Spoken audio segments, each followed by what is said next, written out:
throughout the day we're going to invite some members up and some people from the industry that supply the industry up and some drivers up to actually tell you the way things really are, the way regulators affect them, the things they don't think about, the hardship that's caused.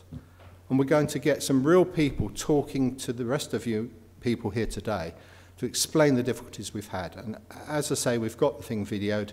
We will make a professional video out of this to take this to MPs, London Assembly members, county councillors and anybody that will listen.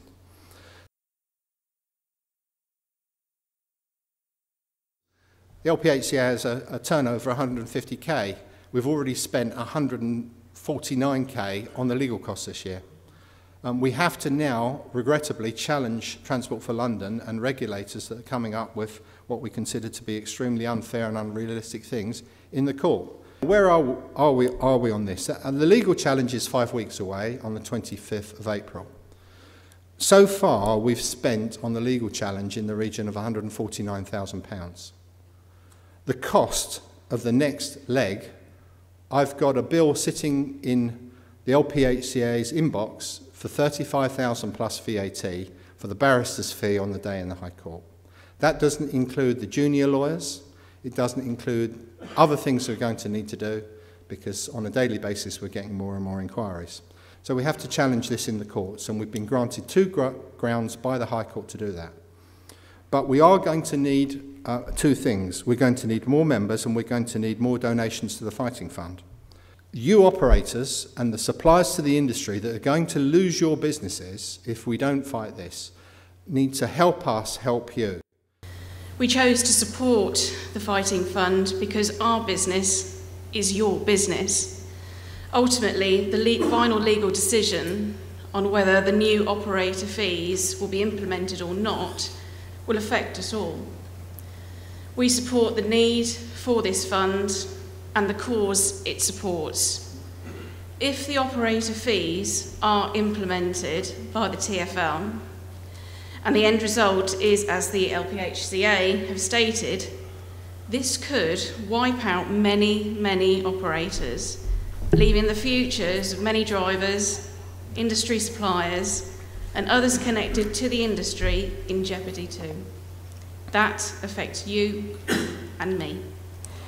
My message to you is simply this, that Catalina Software is with you as part of this journey, and together we are stronger. Thank you. Sistina from B. Chauffeur, just an operator and driver. It's like there's a lot of members in here that donated twice and maybe 3 times. As a small one-man band, I've donated as much as I can, but I'm just as important as you all. I'm just thinking that these prices that Steve was talking about are absolutely ridiculous, because as a one operator driver, I'm paying £2,000 next time I renew, and a person with 3 cars or 10 cars is paying the same sort of money. But the point is, there's not many one operator drivers in this room, but there's many outside this room here. So I'm just saying, for £25 a quarter, they should become a member.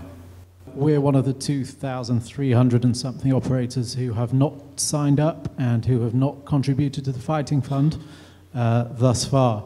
I feel ashamed that that's the case for Green Tomato Cars, and I'm pledging in front of everyone here today that we will put that right today. Just to put it all in perspective, and I'm sure most of you have seen the flyer, that currently Steve with the LPHCA has spent 149,000. He's only actually raised 117. He's already in deficit of over 30,000. In order for us to be able to fight these guys in April, we need an additional 50. You do the maths, that's 80,000. Mm-hmm. We need 80,000 by April. Now, new members, thank you so much. Thank you for your membership fees. We welcome each and every one of you. However, we need substantial donations now from all members. We're sitting on a time bomb, and believe me, I'm not trying to, kind of request all of you on behalf of the association, of which as I said, I'm just a member, but I personally feel that there has to be someone representing us as a forum, and to do that, we need to have confidence in a person or in an association which is kind of doing so much for us as operators, as chauffeurs, as this business. So please try to understand what the problem is and support it wholeheartedly, not only amongst you all, but amongst all your operator peers around the country, because that's going to affect each one of us very shortly. Thank you. Thank you very much.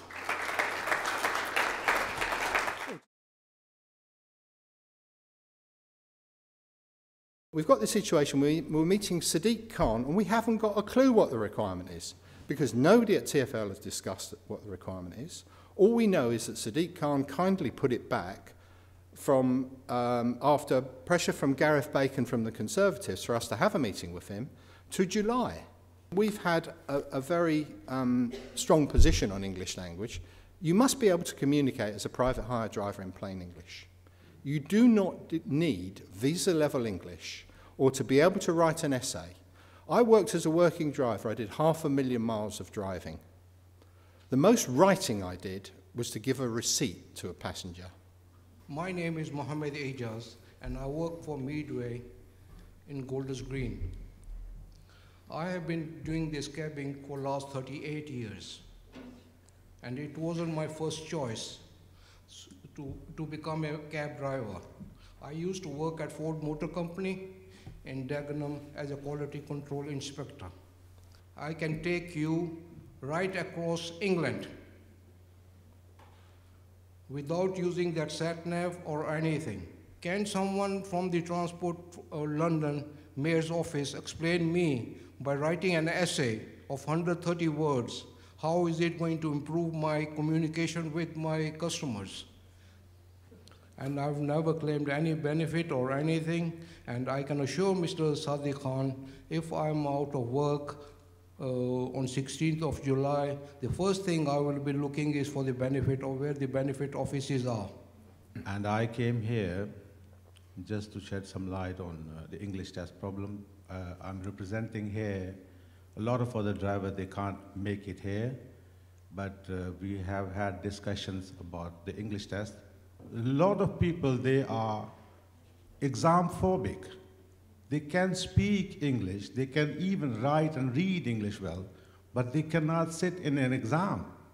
If you impose this English test, you are not basically putting one individual out of the job, but it has got the trickle-down impact on his family. There are so many Sadiq Khans in making. We've got children. They are going to universities and colleges. They might be the mayor of tomorrow. They might be the doctors, engineers of tomorrow. If I lose my job today, that means my child can get affected.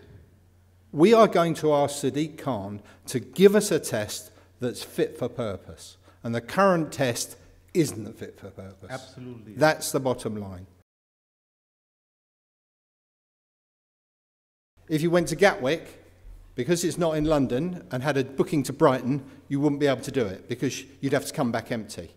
I mean, it is so stupid, it's ridiculous. It's unenvironmentally friendly, and it shows a great deal about the people that are trying to put stupid regulations on us.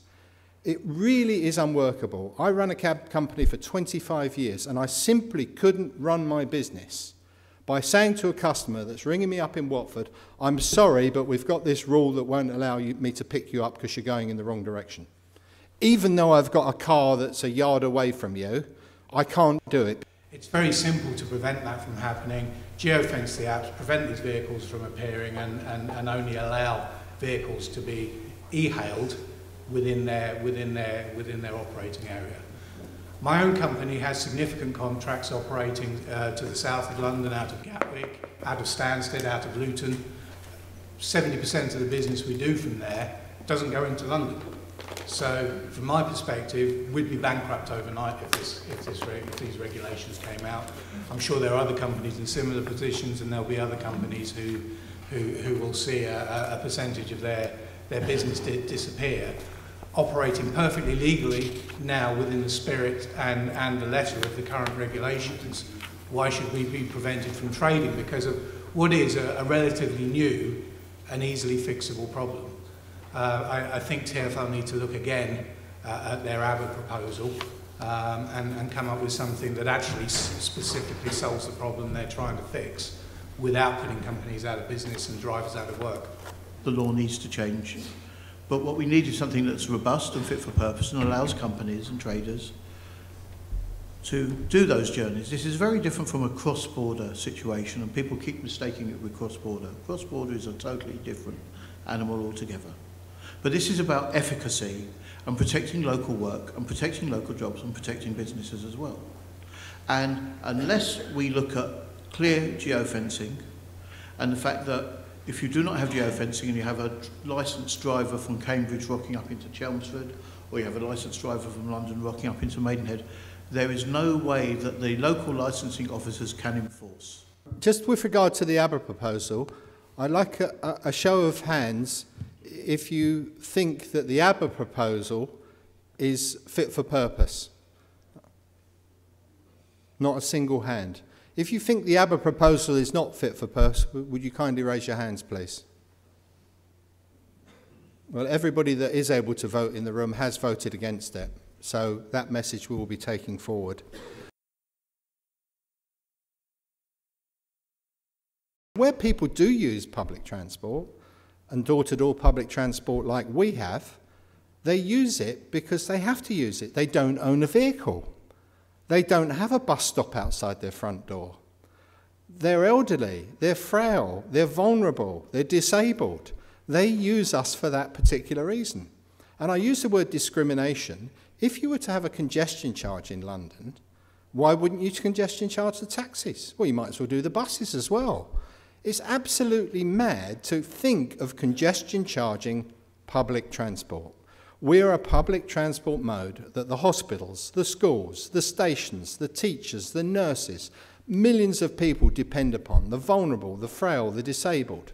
It's absolutely madness. Taxing our industry will not stop Mrs. Jones needing to get to wherever. It will not stop patient transfers needing to start in Brixton and end in Enfield and needing to go through the congestion charge centre. It will not stop special needs children needing to be picked up. It will not stop people that don't own a car wanting to have a reasonable, cheap form of public transport. It will be a tax on our industry and an act of discrimination against it.